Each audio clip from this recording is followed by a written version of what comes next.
Beauty पार्लरमध्ये तुम्ही laser treatment पाहिले असेल. एखादा काळा डाग घालवायसाठी लेझर ट्रीटमेंट केली जाते. पण शेतात जर खुरपणी करायची असेल तर कोळपणी आणि खुरप याच्याशिवाय पर्याय नसतो. पण थांबा, बारामतीमध्ये तुम्हाला एक नवीन तंत्र पाहायला मिळेल जे लेझरद्वारे जे तण आहे त्याचं नियंत्रण करेल. नेमकी काय कन्सेप्ट आहे आपल्यावर कृषी विज्ञान केंद्राचे तज्ञ संतोष करंजे सर आहेत. करंजे सर, काय नेमकी कन्सेप्ट आहे? कन्सेप्ट अशी आहे की आता आपण एआय टेक्नॉलॉजीचं तंत्रज्ञान वापरून, एआय म्हणजे कॅमेरा, आणि कॅमेरामध्ये बरोबर तणांना आयडेंटिफिकेशन करून आपण लेझरने जवळपास 90°C तापमानाला ते बरोबर तण जाळणार. जे मुख्य पीक आहे त्याला कॅमेरा बरोबर ग्रीन कलर करणार आणि बाकीचे जे रुंद पानाचे तण आणि गवतवर्गीय तण याला लाल आणि निळ्या रंगाने आयडेंटिफाय करून तो एका सेकंदामध्ये 4 मीटरपर्यंत पळणार.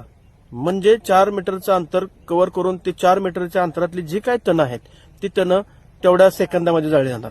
असा विचार करता फक्त 20 मिनिटांमध्ये 1 एकरची सर्व तण ही जाळली जाणार आहेत. आज तुम्ही बघता खुरपणी करायला जर शेतकरी गेला तर त्याला 1 एकरला किमान 6,000 रुपये खर्च येतो. त्याच्यासाठी 2 दिवस त्याचे खर्च होतात. त्यात पण सगळी तण मारली जातील का नाही ह्याची गॅरंटी नाही. ते मुळापासून मारली जाणार नाहीत. त्याच्यावर परत केमिकल औषधं मारली जाणार.